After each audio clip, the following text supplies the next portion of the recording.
President Trump cites China's respect for his very, very large brain. Here's a summary of the article. President Donald Trump told reporters on Wednesday that China supposedly respects him for his very, very large brain, during a news conference where he addressed wide-ranging issues including trade, North Korea and mounting allegations of sexual misconduct against Supreme Court nominee Brett Kavanaugh. Trump earlier told a UN Security Council meeting on non-proliferation of weapons of mass destruction that China was trying to interfere in the upcoming midterm elections, without providing any evidence. China now put on $250 billion, and they're paying 25% on that. They're paying billions and billions. This has never happened to China, and I like China and I like President Xi a lot, he said in response to a question posed to him by CNBC's Eamon Javers. From what I hear, if you look at Mr. Pillsbury, the leading authority on China, he was saying that China has total respect for Donald Trump and for Donald Trump's very, very large brain. He said, "Donald Trump, they don't know what to do," Trump said. Pillsbury told Fox News last month that Beijing viewed Trump as a superior president out of the last 5 or 6 American leaders that dealt with China and that he was so smart. Prior to taking questions from reporters on Wednesday, Trump also said that the trade relationship between China and the U.S. needed to be a two-way street, and for 25 years, or longer, was not. The Trump administration levied duties of 10% on $200 billion of Chinese products that include furniture and appliances, with the rate set to increase to 25% by the end of the year. This post received a score of 52,583, with an upvote ratio of 80%. Here are the top comments in response to this article. Greater than, from what I hear, if you look at Mr. Pillsbury, the leading authority on China, he was saying that China has total respect for Donald Trump and for Donald Trump's very, very large brain. He said, "Donald Trump, they don't know what to do," Trump said. After reading that, you quickly realize it's not that they don't know what to do, it's that they don't know where to begin.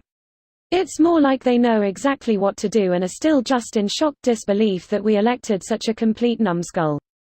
Trump gets played by everyone all the time. Putin, Kim, his own advisors, his allies, his children. The Chinese probably think that tough guy buffoon act is a ruse. Then they sit in a meeting with him and realize how ignorant and incompetent he really is. They walk away saying, "What the hell?" And Trump is foolish enough to interpret that as a compliment. We are going to be paying a high price for his presidency for decades to come. And his supporters think this is a good thing. Because they don't understand they are part of that we. That's because there is no we to them. They've been spoon-fed the narrative since 2007 that people who vote for progressive ideals or candidates are their enemies and not the real Americans. Oh, it's been longer than since 2007. The Republican propaganda machine started with right-wing talk radio in the 1980s, slowly molding the "don't trust the news" crowd. They added Fox News once cable became widespread, and by the 2000s they had the Internet to spread their message. And that message is simple: if you didn't hear it directly from us, it didn't happen. It's eerily reminiscent of 1930s Germany.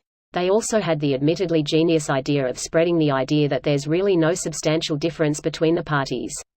Which then leads to the idea that you can safely be a one-issue voter, or vote based on personality. Heaven help us, but a substantial minority's idea of personality is an ignorant bullying narcissist. I never understood that argument. If there's no difference between the parties, why not vote Democrat? That's when the narrative of the external party works his magic. Trump was presented as somebody who came from the outside, somebody who wasn't a career politician, thus supposedly able to represent the citizens' interests better than anybody inside the parliament. How the average citizens could think that a billionaire could understand their problems is beyond me, but it clearly worked. This video was automatically created by Reddit to speech. The article and comments in this video were selected from Reddit according to their upvotes, and any paraphrasing was performed by smmry.com, without any human intervention.